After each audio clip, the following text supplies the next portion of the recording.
श्री गुरु शरणम। सज्जनों, आज मैं कुछ स्वयं का अनुभव, कुछ मैं चाणक्य नीति का, जो हमारे बहुत ही अनुभवी, योग्य, बुद्धिमान की श्रेणी में सबसे अग्रगण्य जो माने जाते हैं और जिनकी आज चाणक्य नीति विश्व भर में जो है प्रसिद्ध है, तो उनके अनुसार मैं चलता हूँ और स्वयं का कुछ उनके साथ साथ अपना भी अनुभव आपके सामने और वर्णन करने जा रहा हूँ। तो आप सुने। मैं बिंदुवार आपको कई बातों को लेकर के इसमें जो है रखूँगा, दो भागों में, दो पार्ट में मैं जो है चाणक्य की नीति के आपके सामने 10 बिंदु जो है रखने जा रहा हूँ। सबसे पहले एक बात बताई गई है, पहली बिंदु है कि मैं मानता हूँ कि चरित्रहीन व्यक्ति कभी धनी नहीं हो सकता। क्योंकि चरित्रहीन, देखिए एक कहावत आई है उसमें कि अगर व्यक्ति का, अगर कहती है कि चरित्र का अगर चला जाता है तो वो दोबारा से फिर धन अगर आता जाता रहता है। धन का तो ऐसा है, आज हम अमीर हैं कल गरीब हो जाएंगे, परमात्मा की कृपा होगी, मेहनत करेंगे फिर अमीर हो जाएंगे। तो लिख रहे हैं, लेकिन प्यारे एक बार चरित्र चला गया। गोस्वामी जी, तुलसीदास जी ने लिखा है कि बात गई जग में तुलसी, तब हो तो कहा तन प्राण के राखे।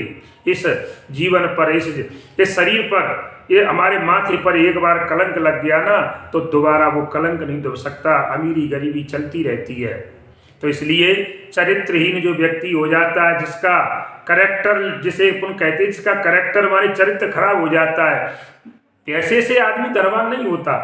सबसे बड़ा धनी कौन है? जो चरित्रवान है, गुणवान है, जो अपनी, इसी के साथ बता रहा हूं, जो व्यक्ति अपनी ऊर्जा का, जो हमारे अंदर सब परमात्मा ने शक्ति दी है, उसका अपव्यय कहते हैं, गलत जगह पर प्रयोग करता है, अर्थात पर नारी के उपयोग में उसको नष्ट करता है, उसको जीवन में कभी भी सफलता नहीं मिलती। अर्थात जो पर नारी के संग रमण करता है, अपनी शारीरिक शक्ति को छीन करता है, तो ऐसा चाणक्य नीति में बताया गया है कि वे व्यक्ति कभी सफल नहीं हो सकता, क्योंकि वो चरित्रहीन है, वो धनी नहीं हो सकता। इसलिए एक बात ध्यान रखें, अपने चरित्र को संभाल कर रखें, क्योंकि ये बड़ी अमूल्य निधि है चरित्र। एक बार अगर चला गया दोबारा ये बाजार में नहीं मिलता।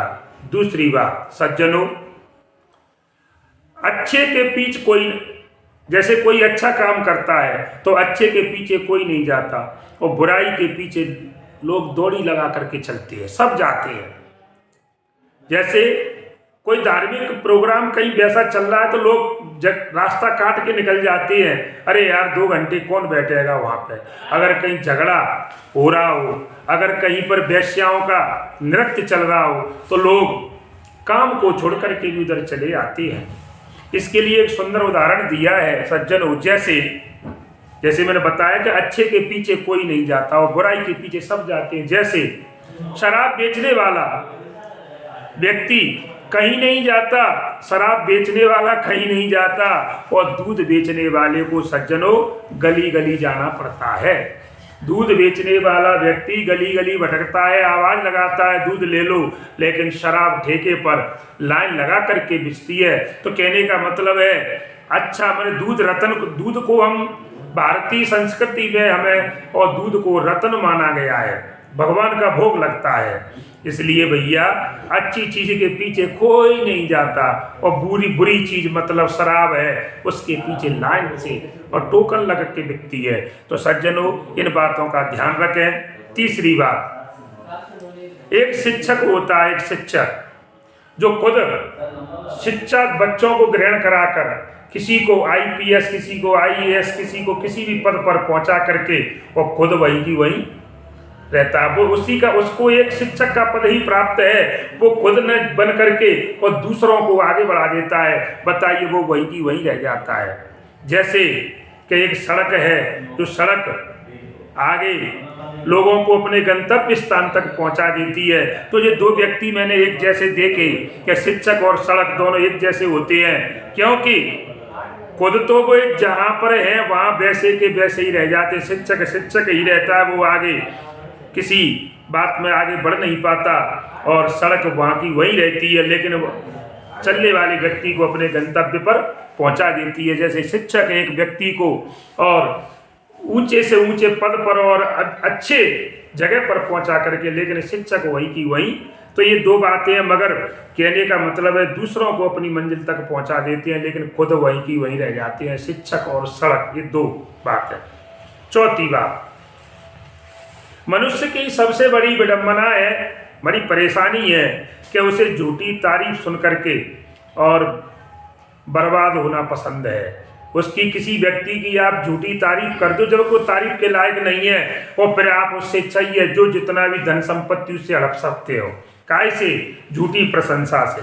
तो झूठी प्रशंसा में बर्बाद होना उसको पसंद है, लेकिन अगर कोई उसकी सच्ची आलोचना कर देता है, कोई बुराई कर देता है उसके सामने मुंह पर, और जो वास्तविक सही है उसका जो काम किया हुआ है उसके बारे में अगर बताता है, तो उसको सुन करके उसको संभलना मंजूर नहीं है, लेकिन झूठी बात को सुन करके बर्बाद होना पसंद है, लेकिन सही बात को सुनकर सही रास्ते पर चलना उसको पसंद नहीं है।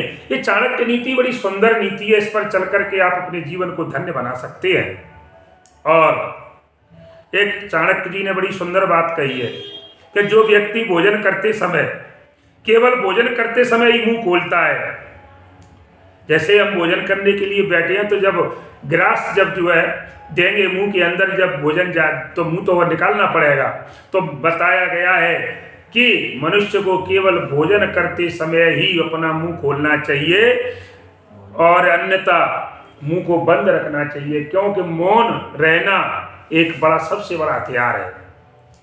क्योंकि अगर मौन होते, अगर उस महाभारत न होता, अगर द्रौपदी ये न कहती कि अंधों के अंधे ही पैदा होती हैं, तो देखिए मौन एक बड़ी सबसे बड़ी शक्ति है।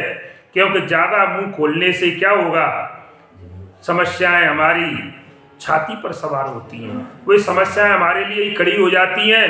और कहने का मतलब है 100 साल का सुख 1 साल में प्राप्त कर लेता है वो व्यक्ति जो अपना मुंह केवल भोजन के समय खोलता है, अन्यथा अपने मुंह को कहते हैं सबसे बड़ी चूक, सबसे बड़ा है चुप रहना। आप मौन रहोगे, कभी किसी से झगड़ा नहीं होगा, न झगड़ा होगा तो न किसी आपको टेंशन होगी। टेंशन शब्द बड़ा भयानक है। अगर हम इसका अंग्रेजी में व्याख्या करते हैं सज्जनों, तो 10 माने 10 और सन माने सूर्य, इसका अर्थ होता है 10 सूर्य। देखिए सज्जनों, जब गर्मी का मौसम होता है, जेठ की दोपहरी, तो जब सूर्य जो सीधे ऊपर होते हैं तो हम गर्मी की एक सूर्य की और तेज किरणों को हम सहन नहीं कर पाते। लेकिन जब 10 सूर्यों का जब हमारे ऊपर आतंक होगा,